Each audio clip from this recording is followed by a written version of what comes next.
यहाँ संविधान कमजोर है इस देश के अंदर। जिन लोगों को भ्रम हो गया है कि किसी को भी गोली से मार दिया जाएगा, तो देश के अंदर इतने बड़े पैमाने पर लोग संविधान की सुरक्षा के लिए वो तैयार हैं। संविधान की जितनी भी गरिमाएं हैं उनका पालन करने के लिए, उनकी सुरक्षा के लिए वो प्रतिबद्ध हैं। और भीम आर्मी जय भीम संगठनों में सबसे पहले आगे रहता है। और जो लोग वहाँ उस गांव में सत्ताधारी लोग हमारे लोगों को मारकर और एक बहुत विशाल पंचायत करते हैं, तो मैं उनको भी बताना चाहता हूं कि जितनी तुम्हारी पंचायत होती है, इतने हमारे यहाँ लोंडे सुबह ही जो है ना जिम करते हैं, बॉडी सोडी बनाते हैं। जिसके दिमाग में भ्रम हो वो दिमाग से भ्रम निकाल दे। और बात रही सरकार की, सरकार से हमारा जूता भी नहीं डरता। हम संविधान को मानते हैं और संविधान प्रक्रिया हम चाहते हैं कि संवैधानिक प्रक्रिया में न्याय हो। और मैं तमाम भीम आर्मी जय भीम संगठन के पदाधिकारियों से भी संदेश देना चाहता हूं कि देखिए, अब जहां कहीं भी देश के अंदर किसी को गोली लगेगी, किसी के साथ में अन्याय होगा, और खासकर दलित, पिछड़े, अल्पसंख्यक, आदिवासी लोगों को जहां भी मारा जाएगा, तो मंजीत सिंह नौटियाल चुप नहीं रहेगा। मुझे ये सरकार नहीं रोक पाएगी। और गौतम बुद्ध के भीकमपुर नगर के सभी गाँव उसके लोगों से मेरा ये अपील है उनसे कि किसी प्रकार से घबराने की जरूरत नहीं है, किसी प्रकार से डरने की जरूरत नहीं है। जो सत्ताधारी लोग हैं, सरकार बदलती रहती है, इलाज करेंगे। और उनसे मैं ये भी कहना चाहता हूं कि वहां के प्रशासनिक अधिकारी मेरी एक बात गौर से सुने कि अगर न्याय नहीं हुआ, हम ठीक है न्याय प्रक्रिया का सम्मान करते हैं, हम नहीं चाहते लॉ एंड ऑर्डर खराब हो, लेकिन अगर हमें ये लगेगा कि आप हमें भी रोकना चाहते हैं और न्याय भी नहीं करना चाहते, फिर आप हमें रोक नहीं पाएंगे।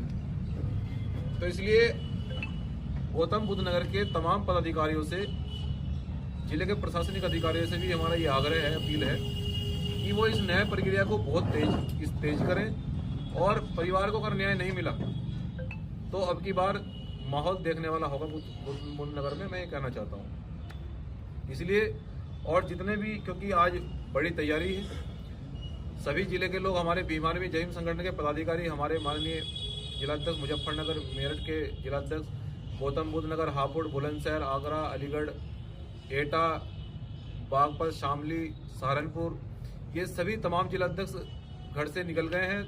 तो मैं उन तमाम साथियों से भी ये अपील करता हूं कि अब कहीं किसी को नहीं मरने दिया जाएगा। संभल की घटना में भी हम लोग जल्द पहुंचेंगे और जल्द वहां जाने का आह्वान करेंगे, लेकिन किसी प्रकार से न तो सरकार से डरना है और न किसी असंवैधानिक ताकतों से डरना है। मुकाबला करेंगे, क्योंकि संविधान में हमें इजाजत देता है, संविधान किसी प्रकार से चुप नहीं रहा जाएगा।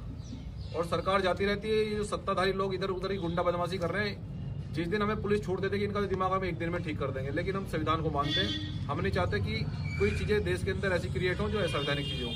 संविधान की सुरक्षा हम नहीं करेंगे तो कौन करेगा? संविधान को मानते, संविधान का पालन करेंगे, लेकिन प्रशासनिक अधिकारी भी अपनी गरिमा में रहकर न्याय प्रक्रिया को तेज करें। क्योंकि अगर सत्ता के दबाव में आकर आप परिवार को न्याय नहीं देंगे तो फिर न्याय कौन देगा? जनता आपसे उम्मीद करती है। फिर से मेरी गौतम बुद्ध नगर के प्रशासनिक अधिकारियों से अपील है, जो मंडल के अधिकारी हैं, बड़े अधिकारी हैं, क्योंकि गौतम बुद्ध नगर में एक बहुत सारे अच्छे अधिकारी भी बैठे हैं, बहुत जिम्मेदार लोग हैं। हमें उनसे पूरी न्याय की उम्मीद है, क्योंकि हमसे परिचित भी, हम भी उनसे परिचित हैं, लेकिन हमें ये उम्मीद है कि आप न्याय करेंगे। तो अगर हमें ये लगेगा कि न्याय नहीं हो रहा है, तो फिर हमें मजबूरन फिर महापंचायत, ये सब चीज़ें फिर क्रिएट होंगी, फिर बड़े पैमाने पर लोग पहुंचेंगे, तो हम नहीं चाहते माहौल खराब हो। तो इसलिए सम्मानित साथियों, सभी भीम आर्मी जय भीम संगठन के पदाधिकारी आज के लिए सभी लोगों को वहाँ आश्वस्त करें कि हम लोग बहुत जल्दी किसी दिन पहुंचेंगे। और इसमें 24 घंटे का वक्त दिया गया है प्रशासनिक अधिकारी को, डीआईजी जो जिले के, जो मंडल के जो लोग हैं, कि 24 घंटे में जितनी प्रक्रिया है वो आप तेजी से पूरी करें। और 24 घंटे में अगर प्रक्रिया पूरी नहीं होती है तो फिर हम मजबूरन फिर एक बड़ा कदम उठाएंगे, भीकमपुर तो पहुंचा जाएगा। जय भीम, जय संविधान।